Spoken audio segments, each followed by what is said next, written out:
Hi, this is Andreas speaking from Kassel, Germany, and this is the third part of our mini-series about understanding life through philosophy. And the central question today, is there a free will? Actually, since the ancient Greeks, one of the most provocative and often discussed questions in philosophy has been whether we have a free will in determining the course of our actions or whether our actions are determined by forces beyond our control. We will not go into this endless debate, but we'll take two philosophers as an example, Immanuel Kant on the one side and Arthur Schopenhauer on the other. Kant famously insists that free will is a condition of morality. Kant actually had studied sciences, and he came with this idea that actually in nature everything is determined. He had to answer the question, how is it possible that we as humans are partly nature, but still, at least in one part, are not determined, and these are our moral actions, our morality. If we do not want to refer to religion, we have to find an explanation. Kant actually never solved these problems, but as he once said, freedom is the only unoriginated birthright of man and belongs to him by force of his humanity. Therefore, we have to believe that we have a free will, at least when it comes to our morality.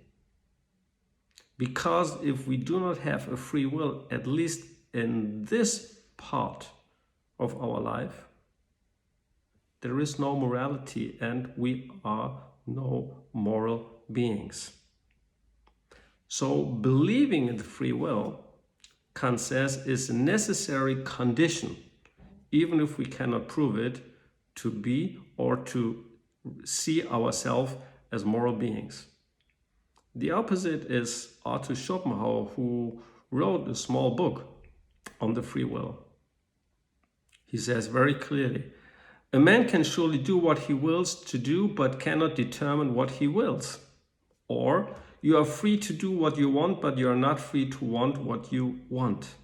So Schopenhauer was very materialistic in that sense. He says, because everything needs a cause that determines an action,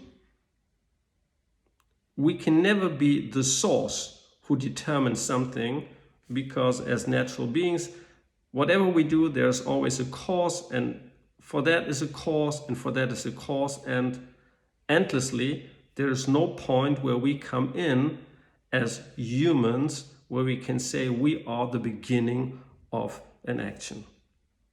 So in this opposition between free will and determinism, maybe there's a way to think about that differently.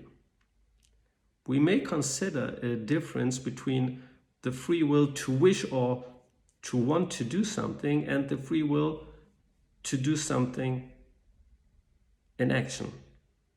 Let's take an example. You're in a high building and you jump down. While falling, you still can have the wish not to have jumped. And that wish, the free will, is entire, 100%. But the free will to do so, in this case by outer circumstances, is zero. So what that distinguishing means?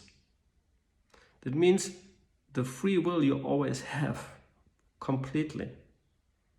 And it's reflected in our language. We can always pronounce, speak out the opposite of what we just have said before. But if we are able to put that into an action, a free will to do something depends on outer and inner circumstances. An easy example, you want to give up smoking. You can have a free will. You want. I do not want to continue to smoke. That's 100%. But whether you're able to do so might be restricted by outer or inner circumstances which are out of your control.